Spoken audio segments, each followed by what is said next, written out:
ഒന്ന് ഉറങ്ങി എണീക്കും മുമ്പ് എല്ലാം നഷ്ടമായവരാണ് വയനാട്ടിലെ ജനങ്ങൾ. ഉറ്റവരെ ഒരു ആയുസ് മുഴുവൻ സമ്പാദിച്ച മുഴുവനും അങ്ങനെയുള്ള ആ ജനങ്ങൾക്ക്, ആ മനുഷ്യർക്ക് കൈത്താങ്ങാവുകയാണ് കുറേയധികം മനുഷ്യർ, കുറേയധികം കൂട്ടായ്മകൾ. ഇതാ പ്രളയകാലത്ത് കടയിലുണ്ടായിരുന്ന മുഴുവൻ വസ്ത്രങ്ങളും ദുരിതം അനുഭവിച്ചവർക്കായി വിട്ടുകൊടുത്ത നൗഷാദിക്ക് ഇപ്പോൾ വയനാടൻ ജനതയ്ക്കും ഒപ്പം നിൽക്കുകയാണ്.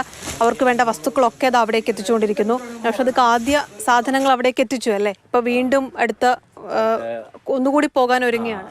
ഒരു 2 ദിവസം കഴിഞ്ഞിട്ട് പോകണം.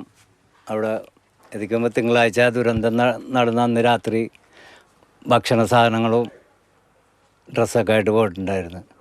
അപ്പോൾ അതൊക്കെ അവിടെ ക്യാമ്പിലൊക്കെ കൊണ്ട് കൊടുത്ത് ആവശ്യമുള്ള എല്ലാ ക്യാമ്പിലും പോയിരുന്നു.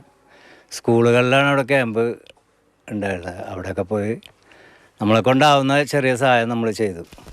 വീണ്ടും ഈ പാക്ക് ചെയ്ത് വെച്ചിരിക്കുന്നതൊക്കെ വീണ്ടും കൊടുക്കാനുള്ളതാണ്. ഇനിയും ഇതൊക്കെ കൊടുക്കാനുള്ളതാണ്. ഇനിയും സാധനങ്ങൾ ഇനി വരാനുണ്ട്. അതൊക്കെ കൂടിയായിട്ട് ഇനി ദൈവം അനുഗ്രഹിച്ചാൽ ഒരു 2 ദിവസത്തിനുള്ളിൽ ബുധനാഴ്ച പോകാമെന്ന് വെച്ചിരിക്കുന്നതാണ്. ഇതെല്ലാം കെട്ടിപ്പൂട്ടി വെച്ചിട്ടൊരു കാര്യമില്ല. പോകുമ്പോൾ ഒരു സാധനം പോലും കൊണ്ടുപോകില്ല. ഈ കയ്യിലിട്ട് കഴിഞ്ഞാൽ മോതിരം പോലും ഇവിടെ ഊരി വെക്കണം. മനസ്സിലായേ? അത് നമ്മുടെ ആവുന്നത് സഹായിക്കുക. കെട്ടിപ്പൂട്ടി വെച്ചിട്ടൊന്നും കാര്യമില്ല. നമ്മുടെ കുടുംബത്തിൻ്റെ കാര്യം കഴിഞ്ഞിട്ട് ചെയ്താൽ മതി. അന്ന് പ്രളയ സമയത്ത് നൗഷാദിക്ക കയ്യിലുള്ളത് മുഴുവൻ എടുത്തു കൊടുക്കുന്നേ കണ്ടത്. ഇത്തവണ വീണ്ടും കണ്ടപ്പോൾ എല്ലാവരും പറയുന്നുണ്ട്, നിങ്ങളെന്ത് മനുഷ്യനാണെന്നാണ് എല്ലാവരും ചോദിക്കുന്നത്. സഹായിക്കുക എന്നുള്ളത് മാത്രമാണോ അത് അന്ന് തന്നെ തോന്നിയിരുന്നോ വേഗം അങ്ങോട്ടേക്ക് സഹായം എത്തിക്കണം എന്നുള്ളത്? തിങ്കളാഴ്ച ഞാൻ TV കണ്ടുകൊണ്ടിരിക്കുമ്പോൾ നമ്മുടെ ഒരു സുഹൃത്ത് വിളിച്ചിട്ടുണ്ടായിരുന്നു. എന്താ വെച്ചാൽ ഞാൻ പറഞ്ഞ TV കണ്ടുകൊണ്ടിരിക്കാനാണ്, ഭയങ്കര ദയനീയ അവസ്ഥയാണ് കണ്ടുകൊണ്ടിരിക്കണം, നമുക്ക് പോകേണ്ടത്. ഞാൻ പറഞ്ഞു ഞാൻ റെഡിയാണ്, എൻ്റെ കയ്യിൽ കുറേ ഡ്രസ്സുകളും സാധനങ്ങളൊക്കെ ഉണ്ട്, നമ്മൾ അതായിട്ട് പോകാമെന്ന് പറഞ്ഞു. അങ്ങനെ നമ്മളെ കൊണ്ടാകുന്ന ടെമ്പോ ട്രാവലറും പിടിച്ച് കൊണ്ടേ കൊടുത്ത്.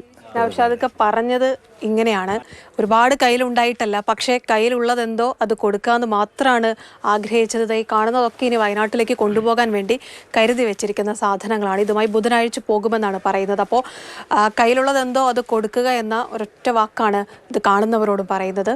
കൊച്ചിയിൽ നിന്ന് ക്യാമറമാൻ സുജോയ് എഡ്വേർഡിനൊപ്പം റിയ, മാതൃഭൂമി ന്യൂസ്.